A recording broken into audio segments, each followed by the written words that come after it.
সরকারই আসুক, সরকার বাজেট ঠিকই দেয়, কিন্তু বিভিন্ন মন্ত্রণালয় থেকে যেটা হয় এটা আসলে প্রপারলি আমরা পাই না। ঠিক আছে, কিন্তু এটা যেই সরকারই আসুক, আলাদা বিএনপি সরকার আসুক, আওয়ামী লীগ সরকার আসুক, এটা হবেই বা এটা হয়েছে বিগত দিনের থেকে। এটা আমরা বললেও কিছু করার নাই, আমাদের কিছু করতে পারবো না, সরকারও কিছু করতে পারবো না। সব মন্ত্রণালয়েই একটু দুর্নীতি হবেই, এটা হয়ে আইতেছে বিগত দিনে, আর হবেই।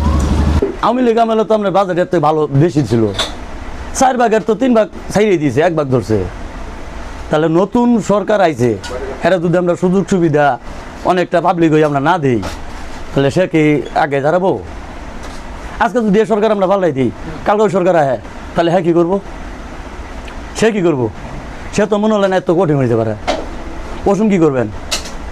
মানুষকে সুযোগ দিতে হয়, আজ্ঞানির সুযোগ দিতে হয়। হ্যাঁ যদি সামনে, হ্যাঁ তো বছরও যায় নাই, হ্যাঁ তো 1 বছরও যায় নাই, 1 বছর গেছে, তাহলে হ্যাঁ কেমন ঠিক হবে? আগে যদি আমরা কই আমার এই সমস্যা, আমার ওই সমস্যা, আমার এই সমস্যা, কয়টা সারবো? জনগণে কি করবে বলেন? জনগণ কিছু, জনগণের তো কিছু করার নাই। জনগণের তো কিছু করার নাই, কি করব? জনগণ আমরা হচ্ছে ভুক্তভোগী, আমাদের কিছু করার নাই। অ্যাকচুয়ালি আমরা কি কিছু করতে পারবো? কিছুই করতে পারবো না যদি এরা সচেতন না হয়। এরা তো দেশের নাগরিক, যদি এরা আমাদের দিকে, জনগণের দিকে না তাকায়, তাহলে তো আমাদের কিছু করার নাই। আমরা এইভাবেই থাকতে হবো, এইভাবেই চলতে হবো, কিছু করার নাই। এখন মোটামুটি ভালোই করছে, যে যাই বলো, কিন্তু আমগমতে ভালো হয়েছে। কেমন ভালো?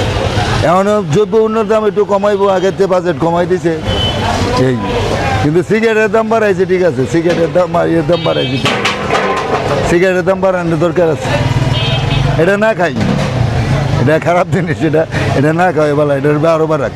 আসলে আমার মনে হয়, যা আমি জানি না ঠিক, আমার মনে হয় সিন্ডিকেটটা বেশি হয়। আমার মনে হয় এটা দিকে সরকারের কেয়ার করা উচিত। সিন্ডিকেটটা মনে হয় বেশি। এই সিন্ডিকেটটা করে কারা? সিন্ডিকেটটা করে তো সরকারি লোকই, এই বিভিন্ন মন্ত্রণালয় তো সিন্ডিকেট করে। এটা যদি সরকার যথেষ্ট কেয়ার না করে, তাহলে আমার মনে হয় না যে এটা এভাবে হবে। এটা সাধারণ একটা দোকানদার কি এই সিন্ডিকেট করতে পারে? ঠিকভাবে যদি এমপি মন্ত্রী সঠিকভাবে রাষ্ট্র চালায়, তো অবশ্যই উন্নত হবে। এরা কি করে? এরা যে কারে মাইরা কারে খাইব এই চিন্তা করে আইয়া ওই, তাহলে দইব না। এই অবস্থা থেকে তো স্বৈরাচার হয়ে গেল। একজনের সরকারের দোষ নাই তো, ছেলাবেলারও দোষ, এমপি মন্ত্রী করতো শিখেছে, তাহলে তো আর ইয়া না। এরা যদি সঠিকভাবে ইয়া করে, তাইলে ওই বেতনে পোষায়, 1.5 লাখ টাকা 2 লাখ টাকা বেতন পোষায় না, ওরা খাইব কোটি কোটি টাকা, তাইলে হইব? একটা রাস্তার কাজ করলে দিই অর্ধেকে খেয়ে তুই কেমনে করবো? কন্ট্রাক্টারের দোষ নাই, এটারে 4 বেচা 5 বেচা দেয়। কন্ট্রাক্টারতে 5টা বেচার পরে গিয়ে কন্ট্রাক্টারে পায়, তোরা সুইটে খাইয়া শেষ, তো রাস্তা ভালো করবো তুমি?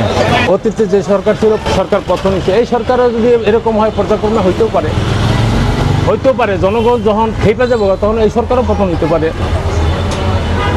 স্বাভাবিক। দেশের জনগণ যখন খেপবো, তখন সব সরকারই, কোনো সরকারই টিকতে পারবো না। যদি পর্যায়ক্রমে আস্তে আস্তে দেখবো, জনগণ যখন খেপে যাবো, তখন থাকতে পারবো, অবশ্যই।